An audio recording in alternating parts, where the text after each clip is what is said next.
मित्रांनो, पुन्हा एकदा मी संदेश विचारे. आज आमच्याकडे आहे ना पालखी आले आमच्या देवेश्वर गावात. रुण गावातली दरवर्षी पालखी येते, त्याचप्रमाणे यावर्षी पण आले आणि तुम्हाला तर मी दाखवणार आहे. ती आहे बाजूच्या घरात, त्या थोड्या वेळानंतर आमच्या घरी पण येणार आहे. तर ते नाचवतात कशी ते पण दाखवेन, त्यानंतर ते खेळ कसे नाचतात ते पण दाखवेन. तर पूर्ण हा व्हिडिओ एन्जॉय करा आणि तुम्हाला आवडला ना व्हिडिओ तर नक्की लाईक करा व्हिडिओला.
बघा इकडे आहेत ना आमचे काका आजोबा आहेत आणि बाबा काका आहेत. पालखीला यावर्षी पहिल्यांदा आलात का की दरवर्षी येतात?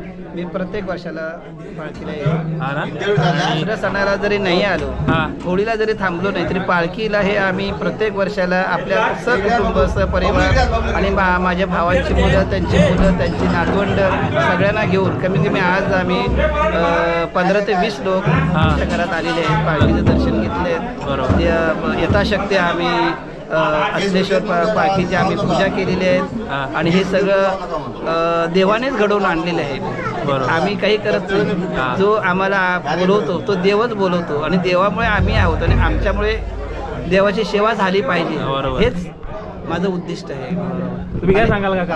हे पण यावर्षी पहिल्यांदा आलात का की येतात दरवर्षी? नाही, तसं हा आमचा आपला मोठा उत्सव आहे, पण दरवर्षी आम्हाला काय जमत नाही यायला. पण तसं जमेल तसं आम्ही येतो. बरोबर. आणि खूप म्हणजे सगळे लोक एकत्र येतात. खूप एक वेगळीच एक गणपती आणि गणपती देवीचा आपला जत्रोत्सव असतो आणि हा एक उत्सव खूप म्हणजे आमच्याकडे खूप एकदम ऊर्जादायक असतो. आणि हे आमचे खोत आहेत वेदांत विचारे, वेदांत विश्वास विचारे, भावी पिढीचे खोत आहेत आमचे. काय रे, हा पण दरवेळी येतो. वेळात ना थोडे कमी आलेत. दरवर्षी नाही का 200, 150, 200 लोक जर असतात, ह्यावेळी जरा कमी आहेत.